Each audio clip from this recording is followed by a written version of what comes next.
1 Samuel 26. Then the Ziphites came to Saul at Gibeah, saying, David is in hiding on the hill of Hachilah, which is opposite Jeshimon. So Saul rose and went down to the wilderness of Ziph, with 3,000 chosen men of Israel, to seek David in the wilderness of Ziph. Saul encamped on the hill of Hachilah, which is opposite Jeshimon beside the road. But David remained in the wilderness. When he learned that Saul had come after him into the wilderness, David sent out spies, and learned that Saul had indeed arrived. Then David set out and came to the place where Saul had encamped, and David saw the place where Saul lay, with Abner son of Ner, the commander of his army. Saul was lying within the encampment, while the army was encamped around him. Then David said to Ahimelech the Hittite, and to Joab's brother Abishai son of Zeruiah, "Who will go down with me into the camp to Saul?" Abishai said, "I will go down with you." So David and Abishai went to the army by night. There Saul lay sleeping within the encampment, with his spear stuck in the ground at his head, and Abner and the army lay around him. Abishai said to David, "God has given your enemy into your hand today, now therefore let me pin him to the ground with one stroke of the spear, I will not strike him twice." But David said to Abishai, "Do not destroy him, for who can raise his hand against the Lord's anointed and be guiltless?" David said, "As the Lord lives, the Lord will strike him down, or his day will come to die, or he will go down into battle and perish. The Lord forbid that I should raise my hand against the Lord's anointed, but now take the spear that is at his head, and the water jar, and let us go." So David took the spear that was at Saul's head and the water jar, and they went away.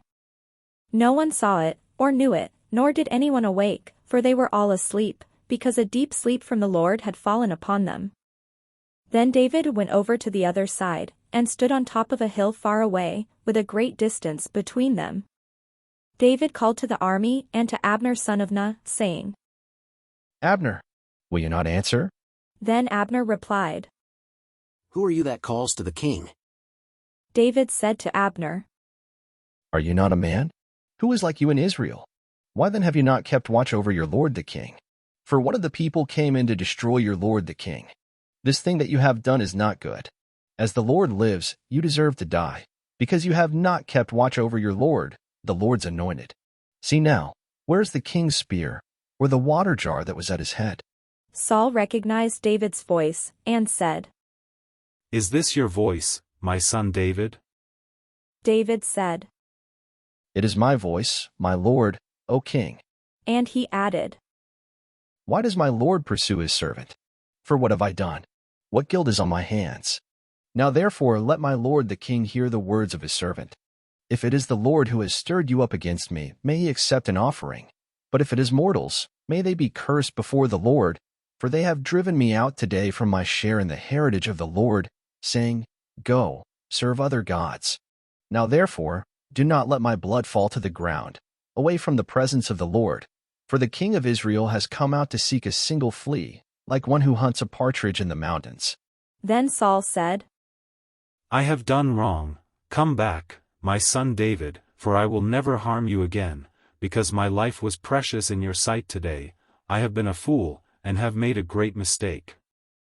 David replied, "Here is the spear, O king. Let one of the young men come over and get it. The Lord rewards everyone for his righteousness and his faithfulness, for the Lord gave you into my hand today, but I would not raise my hand against the Lord's anointed.